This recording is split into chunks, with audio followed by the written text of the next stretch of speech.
how are you doing? I hope you all are doing well. I'm doing well too. Guys, in today's video, I share with you the 3 things I did to get all my entry requirements for university to study nursing. And tips 2 and 3 are the things I did that made my personal statement very beautiful, and they are the things that also helped me get all my nursing interviews, and I even got recognized when I went in for one of my interviews. And you know what? The skills I learned from these 2 things are still helping me through my nursing journey. So stick around as I share them with you, and hopefully I know you'll get some tips of it. Let's get into the video.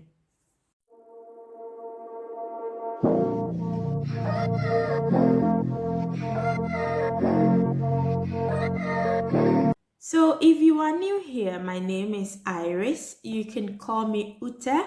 Whichever you call me, I will answer.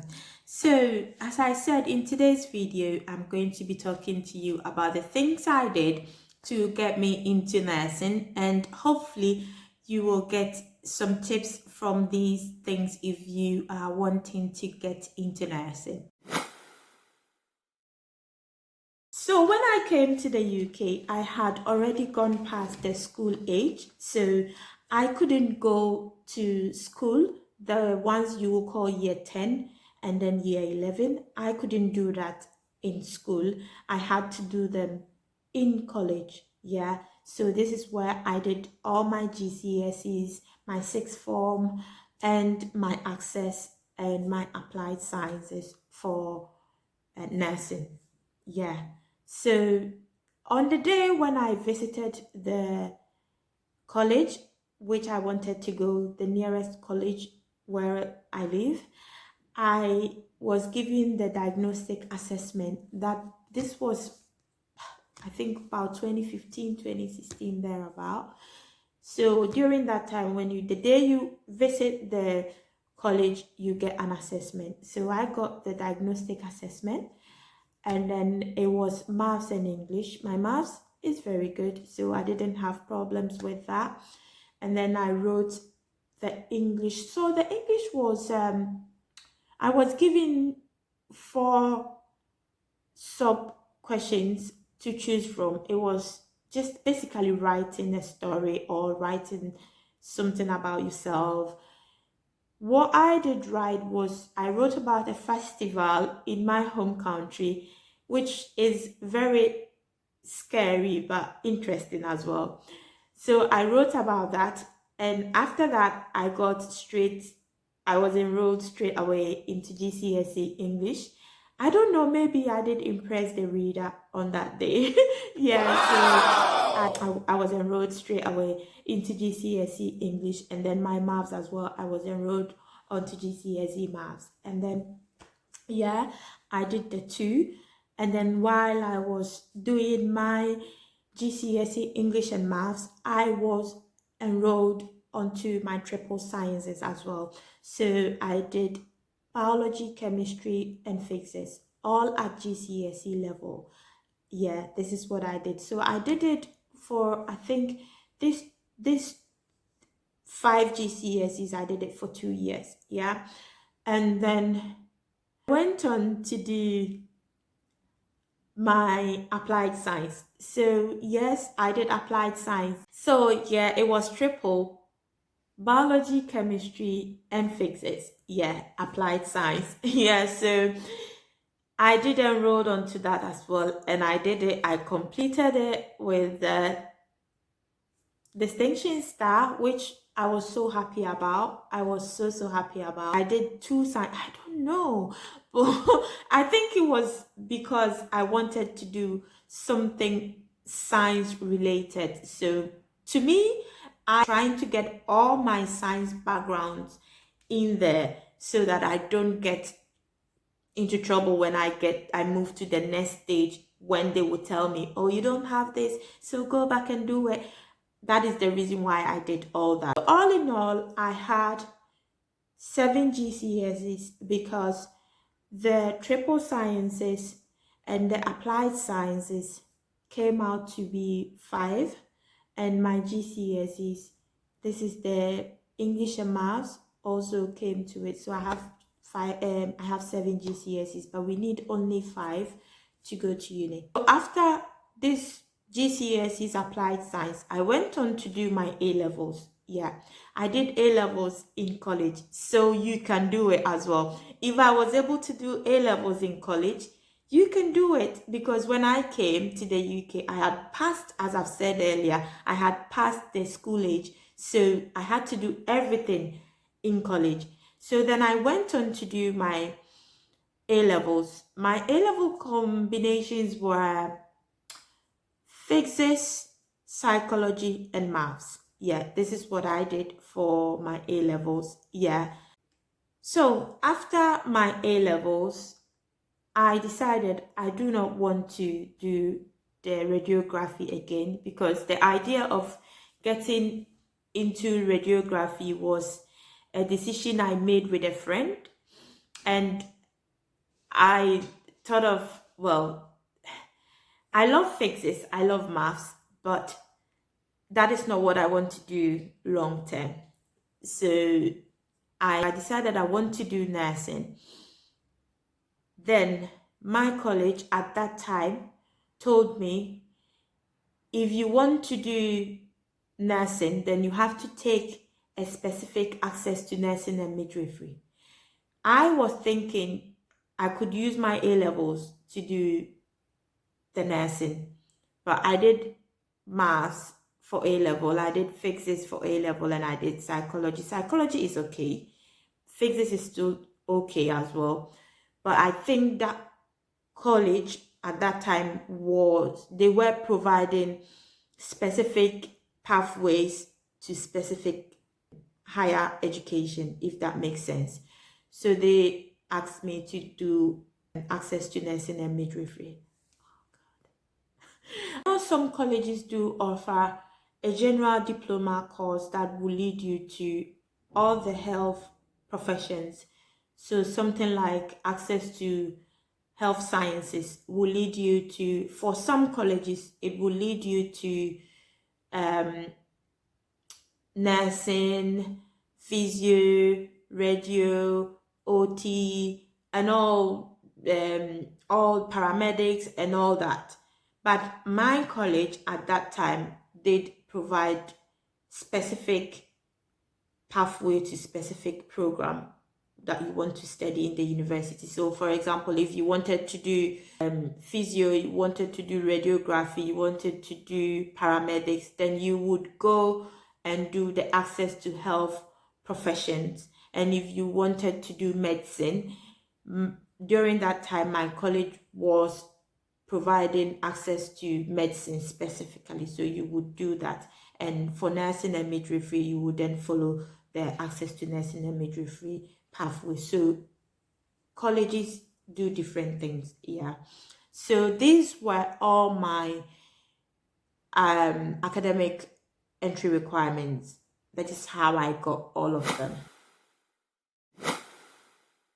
After all the entry requirements, the academic side, I did also do volunteering. So volunteering is something that is very, very essential, because even if you look at the entry requirements for nursing, what the NMC or the universities wish for you to have, they do mention volunteering. So I did volunteer for British Heart Foundation. So if you don't know British Heart Foundation is a charity organization in the UK, which is more about cardiovascular health, so heart.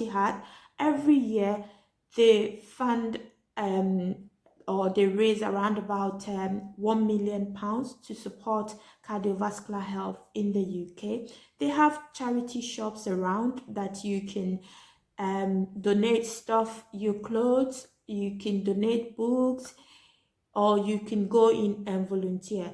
So every week I used to go there for three hours. So say if it is a Monday and I go to I go to college, when I close from college, I'll go straight to the shop, the one that I was registered at. I'll go there, work on the shop floor. Sometimes I'll just go upstairs and sort the new clothes that people have given. I'll steam them. Sometimes I will work at the till. Sometimes I will help customers to shop. And it did really, really boost my self-esteem and my confidence, because I was working with so many people from different backgrounds. It was quite good. It did really boost my self-esteem. I learned how to provide customer care as well for people. And I know these are all skills that you need for nursing. So that is what helped me, because right now, even now that I'm speaking with you here, sitting behind the camera, I still feel shy, you can see, but getting up to this level is as part of me doing this voluntary work and that. And then I went on to also volunteer for Marie Curie. Yeah, so Marie Curie is also, I would say, a cancer research, and they look after people with terminal illness and people who have come to the end of their lives. So it's quite a rewarding thing to do, a rewarding job to do. I did volunteer for them. I think Marie Curie has been in the UK for over 75 years now. Marie Curie has a hospice. So they also have a charity shop that you can donate stuff, or you can go and work as a volunteer. But I chose to do the volunteering at the hospice, yeah, because that was the pathway I wanted to go, as in becoming a nurse. So helping people would help me. What I used to do for Marie Curie was that when I go, I used to make cups of teas in the morning and in the afternoon. And this one before COVID. So at that time, I was allowed to go in and speak to people in their bedrooms, keep them company, give them a listening ear. And I loved how the nurses were so compassionate, how they provided a holistic care to these service users. It was so beautiful. I loved that experience, and I think I learned how to listen. This is where I learned how to listen, because it's not all about telling people what you know, what you think. It's also about listening to them, giving them that listening ear, because these people are the people who had beautiful lives, beautiful jobs, better lives before they became ill. So you sitting down there, asking them the things they've done, and the beautiful things they've done, it's quite interesting, and I think it makes them feel very much happy. I did learn a lot from volunteering for Marie Curie. It did open my eye as to how to listen to people, how to be more compassionate with people. So it was a very beautiful experience working with Marie Curie.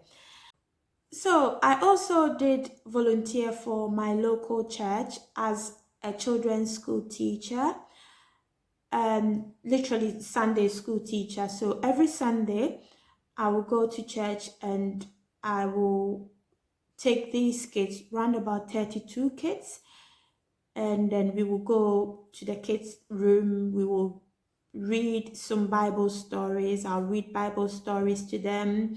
We will have chit chat. We will play. It's literally just minding the kids so their parents focus while they are in the main church. 32 kids. Oh God, it was not easy. But I was doing this with other teachers, so it wasn't that too stressful. It was stressful, but not stressful because I had other people who were there to support me. It was quite good. Working with the kids helped me with my coping mechanism.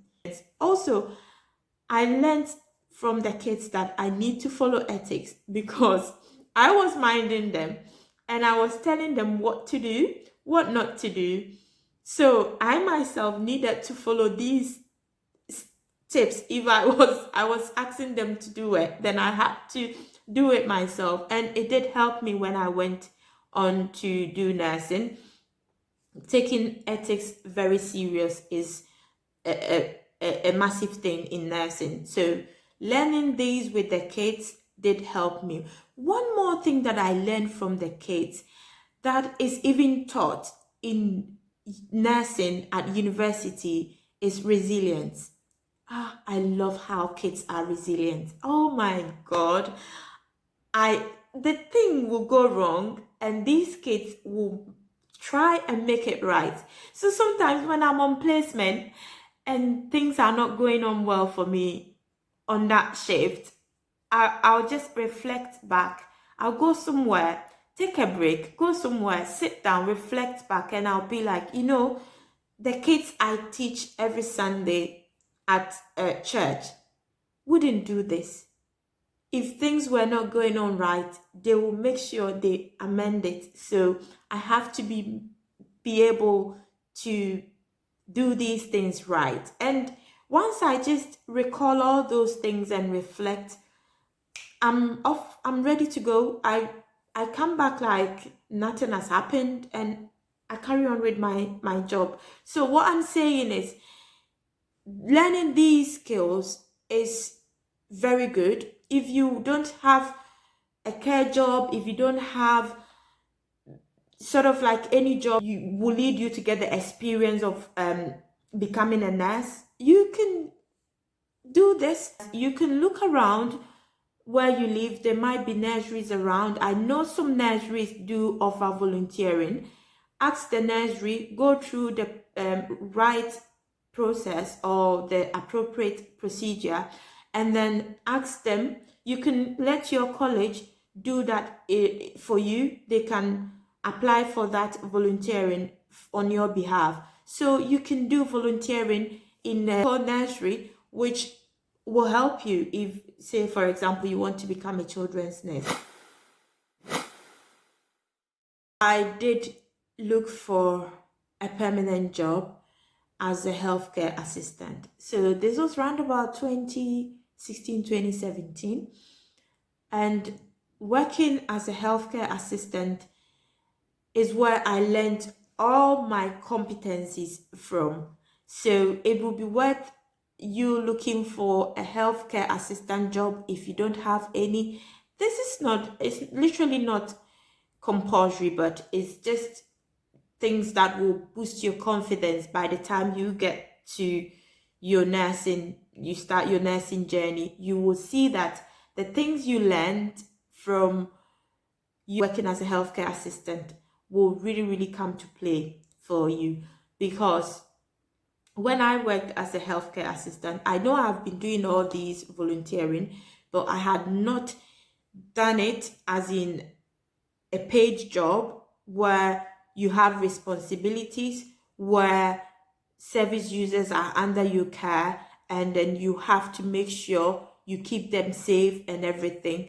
So learning this and getting all the competencies in place did help me. What I learned was, and being competent is part of one of the 6 C's as well. So look, you see, so what I learned being a carer was my moving and handling skills. I learned it from there. The first time I used a hoist was in a care home. I learned how to keep my residents safe. I learned how to provide activities of daily living, even how to seek consent from service users before you provide any care for them. I learned it from a care home. I learned it from working as a carer. Also, working as a senior healthcare assistant did really help me a lot to be able to maintain all the principles of care, such as things like respect, being trustworthy, being accountable for my actions, also maintaining a professional relationship with others, and also liaising, being able to liaise with other team members who are part of the care delivery for these service users.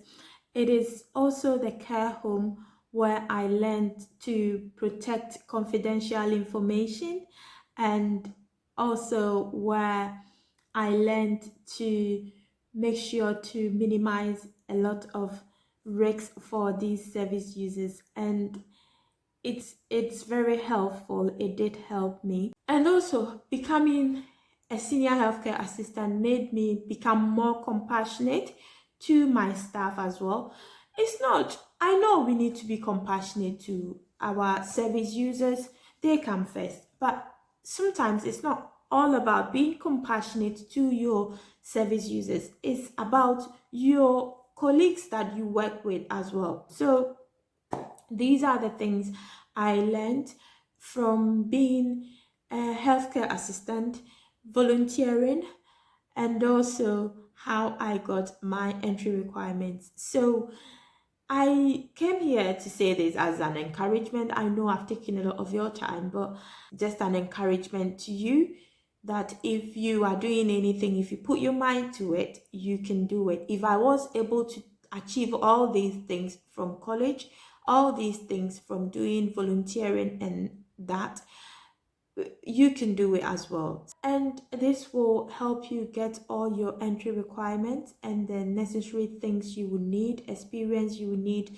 to apply for your nursing degree. So this is all from me, guys, today, and I will make sure to see you in the next one.